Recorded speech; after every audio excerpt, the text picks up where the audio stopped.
Thank you all for joining us this afternoon. My name is Lieutenant Robert Arguez, PIO for the Big Hole Fire. Currently this incident is a Type 3. Just wanted to give you guys an update. We have ordered a heavy helo. It's been diverted due to the weather right now. It's sitting in Socorro. As soon as those conditions change for us, we'll hopefully get that up in the air and on the fire, helping to assist. That'll be able to deliver a lot more water to the needed areas. Right now, weather is our biggest factor on this fire.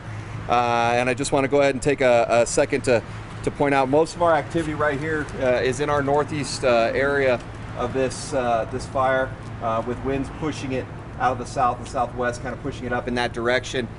This map was last done last night during our overflights, so we do have more air assets that are inbound, and they're going to be assisting us throughout the day to continue to better map the location of the fire and the size and the acreage that we're dealing with. Our estimate from this morning, 850, is still our best approximate guess, and with continued expectancy in that it will probably go up as the wind continues to push and drive these fires to the north and northeast direction. We have crews in place determining containment lines and where we can possibly place those. But as the wind continues to push the fire, those lines continue to get pushed progressively back a little bit further. We are doing our best to make sure that we can find the best locations for that, because we do have to provide for safety of the firefighters as well when we're looking at putting in those containment lines. Again, like I said, as we have these air assets up, we're going to be continuing to update that acreage. So as we get a new map or updates on acreage, of course, we'll be putting that information out for you guys and letting you know. In that area where we have the most of that fire activity, the crews are actively in place right now, and they're holding in those positions and doing their best to make sure that they're minimizing that fire contact to any permanent structures in those areas, and protecting as much of our people's property as we can. With that said, I'm going to go ahead and turn it over to Chief Matt Prop. Good afternoon. Thanks for being here. I'm going to just provide an update on some of the things that the county is doing. Lieutenant Arguez painted a pretty good picture of where we are with the fire. Shortly after this fire started yesterday, we started putting together a package for FEMA for grant assistance for this fire. We were approved for that grant last night. It's called a Fire Management Assistance Grant through FEMA, which opens us up to be able to continue to use resources on the fire and into the future. I want to take a second to just thank Congresswoman Harrell, U.S. Senators Heinrich and Lujan, and State Senator Baca. They've reached out. They've been in constant communication with us throughout this, and helping us overcome any hurdles and getting resources, so we appreciate that. Today, the County of Valencia will be submitting our disaster declaration for this incident. That's tied kind of hand in hand with that assistance grant that we received from FEMA. So we'll be doing that in about the next hour or two. We don't anticipate having any issues with that, and that'll continue to allow us to use not only state but federal partners should we need it. We're still, actively working this fire. I anticipate we will be for probably the remainder of the week. So having those resources available is big for us. Thank you. Next, I want to go ahead and turn it over to Lieutenant Rowland from Valencia County Sheriff's Office. Thank you, everybody, for coming out. So the fire trend, if you can see, can you still hear me if I stand back here?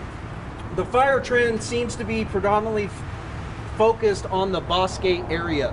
What's happened earlier this morning and what's happening now is we have a good buffer of fields, agricultural fields, on either side that helps buffer the fire from residential structures. So not a lot of residential structures right now are being threatened. However, I do predict that this fire is going to continue northbound with the winds. So our area of focus right now is Silva Road. Silva Road is just north of this location, and it's within the tree line of the Bosque. So those homes are potentially going to be threatened relatively soon. I do have units that are in the area meeting with the residents and urging them to get their livestock, their families, and their property out of the area if they can. This is not yet an evacuation. I have a trigger point set up roughly around the point of Yerba. Should the fire pass that point, then I'll urge the fire department or request a evacuation take place at that point. Livestock's in the area looking for any livestock in which owners aren't in the immediate area or aren't around to care for their animals, to take them and take them over to the sheriff's posse in the event that it pushes north. Simultaneously, on the other side, Camino de Las Chaves is potentially close to the Bosque and may later be affected in the fire. I'll have units in that area also meeting with residents to try and assist with them if they need help trying to get out of that area. That's our primary areas of concern moving on in the next 2 to 4 hour phase. All roads are currently still open and active. We are still encouraging people that are in the smoke or in the fire's path to go ahead and get their stuff and get out or start making plans to do so. Any questions for me? We saw some state police units out there earlier. Are they assisting you with contacting residents and if they need to do traffic control and things like that? Yes. So New Mexico State Police, Bosque Farms Police Department, Belen Police Department, Los Lunas Police Department, New Mexico Fish and Game.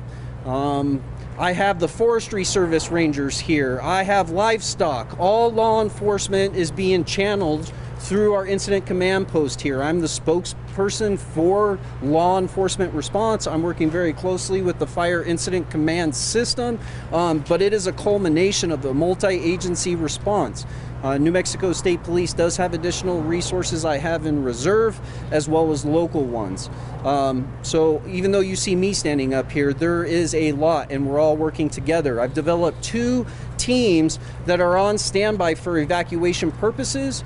Those teams are also used to block roads. Those teams are right now just scouting right up on the Silver Road area and then Camino de Las Chaves, keeping an eye on the progress the fire department's making, keeping an eye on the fire and the smoke, meeting with residents and offering assistance any way that we possibly can to help them. I foresee it's not an if, but when will that take place. So over the next 2 to 4 hours is going to be a critical phase right now where residents in the area can start taking precautionary measures along the Bosque in that area. You mentioned properties, the focus right now. Do we have an update on what we think we've lost in terms of structures? And I think last night it was at least 1 home. Is there a new number on what we think structure-wise we've lost so far? I'll turn that over to the fire department. So, and to answer your point, to hopefully speak a little bit more, the last update that we had received was 19 structures. One of them was a residential structure, and the other 18 were outbuildings. So, but I'm going to go ahead and turn this over from here to our incident commander, Mark Wheeler, and he'll go ahead and give his brief and see if there's any additional information he has for you on that. Hey, good afternoon. Thanks for giving us the opportunity to brief on this.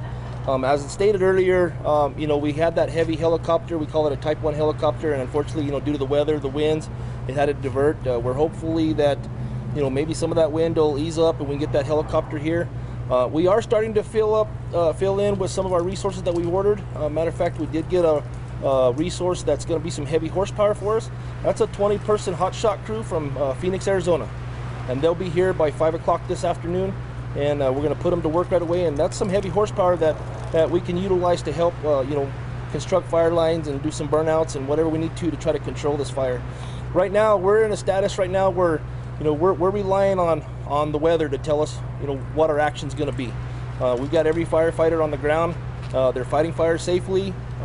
They're monitoring the fire. They're doing everything they can by constructing heavy equipment dozer lines, and we're trying to stay ahead of it. Mother Nature's going to tell us and is going to dictate to us what our actions are going to be, and that's what we're focused on. Right now, like I said this morning, our main priority is firefighter and public safety, and that's what we're doing. We're working well with our cooperators and making sure the public's safe and our firefighters are safe at the same time.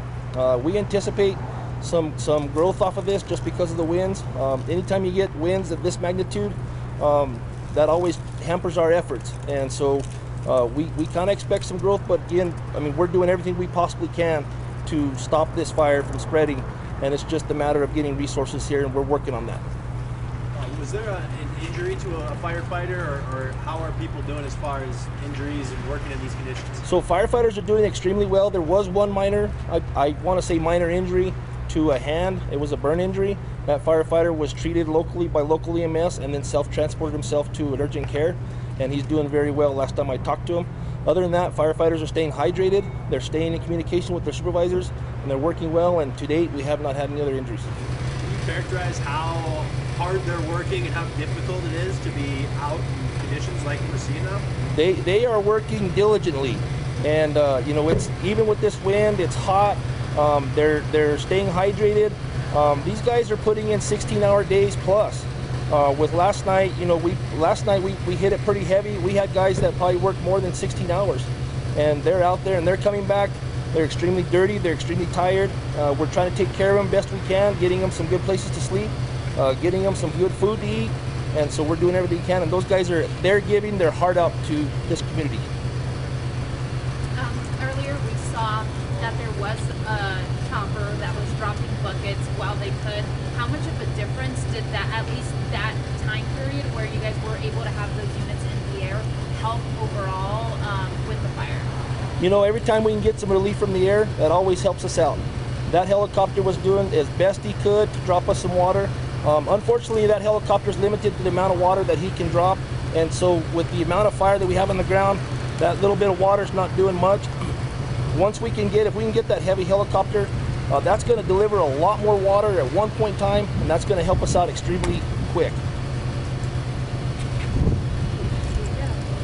Cool. Thank you. Yep. How about you said is it 0% contained, or what does the containment number look like? Yeah, so we're still sitting at 0% contained, and that's just because the erratic fire behavior. You know, we don't want to call anything contained. When we say something's contained, we feel pretty confident that fire's not going to escape our containment lines, and right now, we're not calling anything contained. On the emergency declaration, is that a state entity that we're asking from? I know you said the FEMA stuff comes from the feds. Does that mean that's we're asking for state assistance there? So that's a federal assistance, but I'm going to turn that over to the chief and let the chief explain to that one on that one.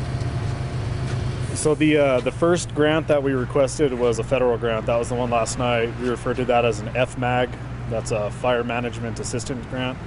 The one we're asking for today is a state declaration through the county. So it'll be a county-wide disaster, but we're requesting that through our state emergency management agency. And that's for make sure that we don't run out of resources that what we need to fight this. Is this an extremely resource-intensive operation as far as manpower and I don't know, money to pay the people? And I don't know, what does that side of this look like? Obviously, that's secondary, but No, absolutely. It's definitely manpower intensive. It is expensive. You know, there's a lot of components to a fire like this. One is it's resource intensive for the local agency.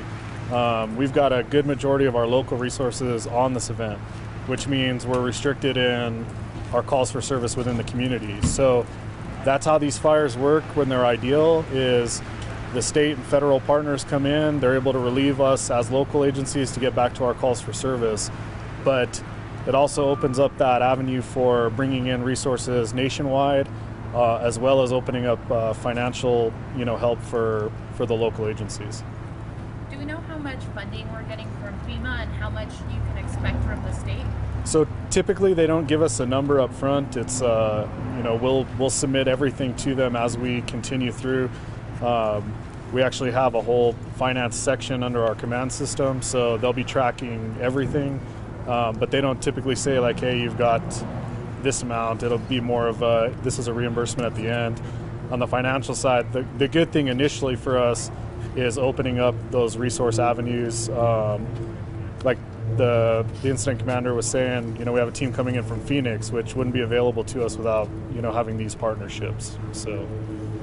And you said that the weather's the biggest story right now in how you guys are handling this thing. Are you paying attention to the forecast? Are you expecting things to get worse, better, the same? I don't know. What's the eyes on the sky look like? So we are paying attention to the forecast. We do that quite regularly. We always call and ask for what we call a spot forecast, and that gives us kind of a good area location of what the weather is going to be like. And we get that, and it usually gives us 2 to 3 days out. If we can get through today, tomorrow's looking a little bit better, and I think that's going to be the bright side to it, and that's what we're looking for. We're looking for those good weather days.